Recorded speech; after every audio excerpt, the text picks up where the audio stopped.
हरिः ओम् वक्रतुण्ड महाकाय सूर्यकोटि समप्रभ निर्विघ्नं कुरु मे देव सर्वकार्येषु सर्वदा। प्रिय दर्शकों नमस्कार, जय श्री कृष्णा। मैं पंडित पीयूषकांत शर्मा ज्योतिषाचार्य आज के वीडियो में आपका हार्दिक स्वागत करता हूँ।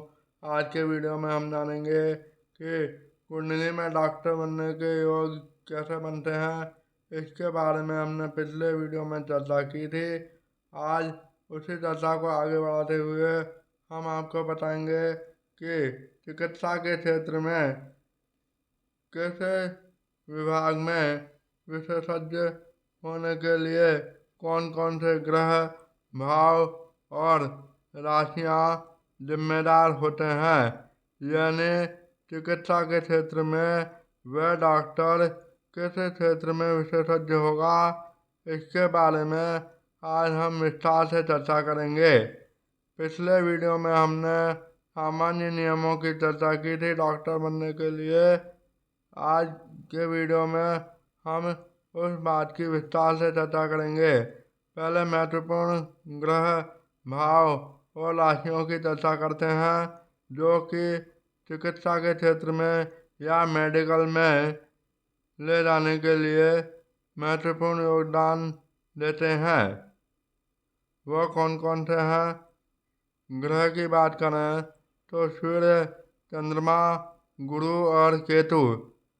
सूर्य क्योंकि आत्मा का कारक है और सूर्य, उसके अलावा चंद्रमा मन का कारक ग्रह है।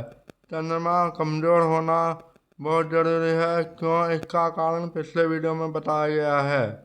गुरु क्योंकि ज्ञान का कारक ग्रह है और सूर्य, केतु ये दोनों पाप ग्रह हैं और पाप ग्रह ही डॉक्टर बनने के लिए महत्वपूर्ण योगदान देते हैं।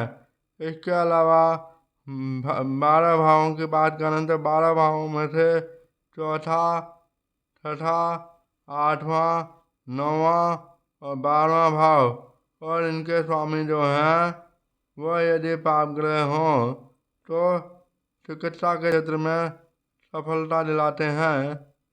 चौथा भाव इसलिए क्योंकि चौथा भाव सुख का भाव है और चौथे भाव से यदि जैसे मान लीजिए शारीरिक सुख, मानसिक सुख, यह कब होगा?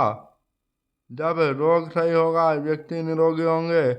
इसलिए चौथे भाव की भी महत्वपूर्ण भूमिका होती है। चौथा भाव जो है काल पुरुष के अंग के अनुसार हृदय को दर्शाता है। यदि हृदय स्वस्थ होगा तो शरीर भी स्वस्थ होगा। इसलिए चौथे भाव की भी महत्वपूर्ण भूमिका होती है। छठा भाव क्योंकि रोग का भाव है, इसलिए डॉक्टर बनने के लिए महत्वपूर्ण योगदान देता है। और नवम भाव जो कि भाग्य का भाव है, हाई एजुकेशन का भाव है, उच्च शिक्षा का भाव है, इसलिए भी डॉक्टर की पढ़ाई के लिए महत्वपूर्ण है। और आठवां भाव शोध का भाव कहलाता है, गंभीर बीमारी का भाव कहलाता है। इसलिए गंभीर बीमारी को ठीक करने के लिए भी इसमें डॉक्टर के चिकित्सा के क्षेत्र में जाने के लिए 8वें भाव की भी महत्वपूर्ण भूमिका होती है।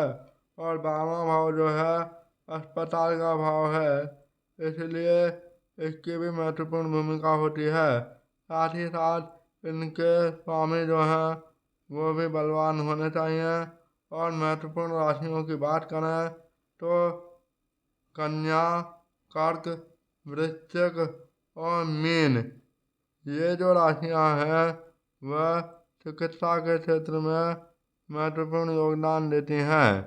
अब हम विशेषज्ञ की बात करते हैं।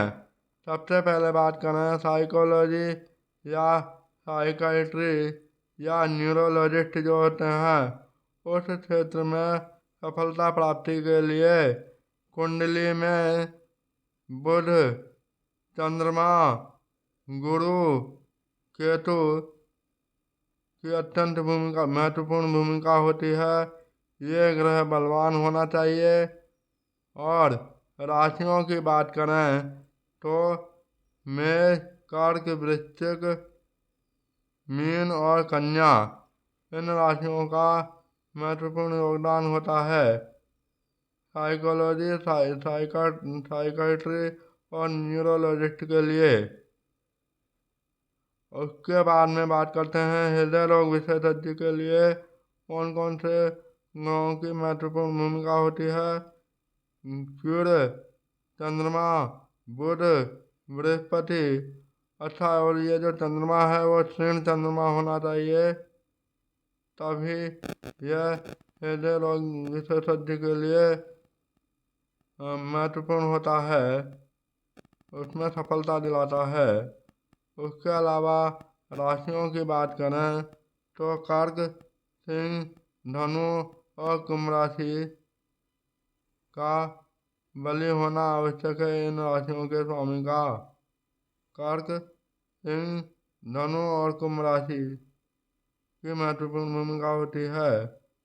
यदि यह ऊपर बताए गए भावों में हो और ये जो ग्रह हैं सूर्य, चंद्रमा, बुध, बृहस्पति और क्षीण चंद्रमा, सूर्य, बुध, बृहस्पति और क्षीण चंद्रमा, ये सभी बलि अवस्था में हों और इन भावों से संबंध बना रहे हों, छठे, आठवें, 12वें, चौथे, 9वें भावों से संबंध बना रहे हों और इन राशि में हों तो हृदय रोग विशेषज्ञ होने की संभावना प्रबल होती है। उसके अलावा अगली बात करें तो जो ऑर्थोपेडिक्स होते हैं, एमेटोमी जो होते हैं,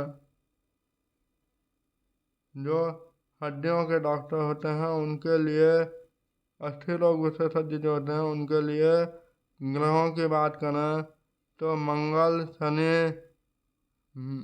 ग्रह महत्वपूर्ण भूमिका अदा करते हैं, क्योंकि मंगल जो है सहनशीलता को दर्शाता है और शनि जो है न्याय का कारक ग्रह है। ऐसे में उस डॉक्टर में यह विशेषता होती है कि नहीं, मुझे मरीज को सही करना है, इसलिए शनि और मंगल का बलवान होना आवश्यक है। और राशियों की बात करें तो मेष, वृश्चिक, मकर, कुंभ, कर्क और वृषभ राशि का भी विशेष योगदान होता है ऑर्थोपेडिक और ऑर्थोपेडिक डॉक्टर बनने के लिए। उसके बाद में रेडियोलॉजी जो होते हैं, रेडियोथेरेपी जो होते हैं उनके लिए मंगल, शनि, बुध, शुक्र, राहु ग्रह की महत्वपूर्ण भूमिका होती है। इन ग्रहों, राशियों और भावों का, इन ग्रहों राशियों का कनेक्शन या संबंध तीसरे, 9वें, 11वें या 12वें भाव से हो। और राशियों की बात करें तो मिथुन, तुला, कुंभ और कन्या राशि, ये सभी जो हैं ये सभी रेडियोलॉजी के लिए महत्वपूर्ण भूमिका निभाते हैं। उसके बाद बात करते हैं यूरोलॉजी या रेपिडोकेटिव। यूरोलॉजी जो डॉक्टर होते हैं उनके लिए चंद्रमा, शुक्र, मंगल ये महत्वपूर्ण भूमिका अदा करते हैं, निभाते हैं। इनका किसी न किसी प्रकार से छठे, 8वें, 12वें या 9वें भाव से संबंध होना चाहिए या फिर इनके स्वामियों से संबंध होना चाहिए। ये पाप ग्रहों से कोई ना कोई संबंध बना रहे हों तब यह योग बनता है यूरोलॉजी डॉक्टर बनने का, यूरोलॉजिस्ट का। और भाव की बात करें तो पंचम भाव, सप्तम भाव और अष्टम भाव और इनके स्वामी महत्वपूर्ण भूमिका निभाते हैं।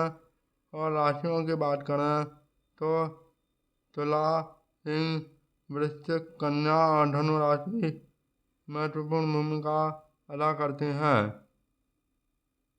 अब इम्यूनोलॉजी या पैथोलॉजी या इन्फेक्शन से संबंधित जो काम करते हैं चिकित्सा के क्षेत्र में, उनके लिए मंगल, सूर्य, चंद्रमा, राहु और केतु की महत्वपूर्ण भूमिका होती है।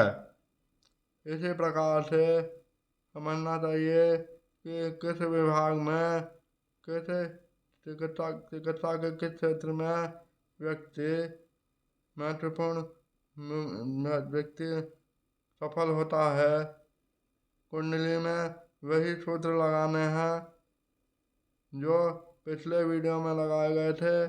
छठे, आठवें, 12वें भाव के स्वामी और चौथे भाव के स्वामी को देख करके और पाप ग्रहों की स्थिति को देख करके, जैसा कि पिछले वीडियो में बताया था, वो सूत्र सभी लागू करके अभी जो ग्रह बताए गए हैं, राशियाँ बताई गई हैं, भाव बताए गए हैं, उनको अप्लाई करके आप यह पता कर सकते हैं कि आप चिकित्सा के क्षेत्र में किस क्षेत्र में सफल होंगे या विशेषज्ञता हासिल करेंगे। अगले वीडियो में इसी चर्चा को हम आगे बढ़ाएंगे। तब तक के लिए नमस्कार, जय श्री कृष्णा। वीडियो अच्छा लगे तो लाइक करें, चैनल को सब्सक्राइब करें और ज़्यादा से ज़्यादा लोगों से शेयर करें। मिलते हैं अगले वीडियो में किसी नई जानकारी के साथ।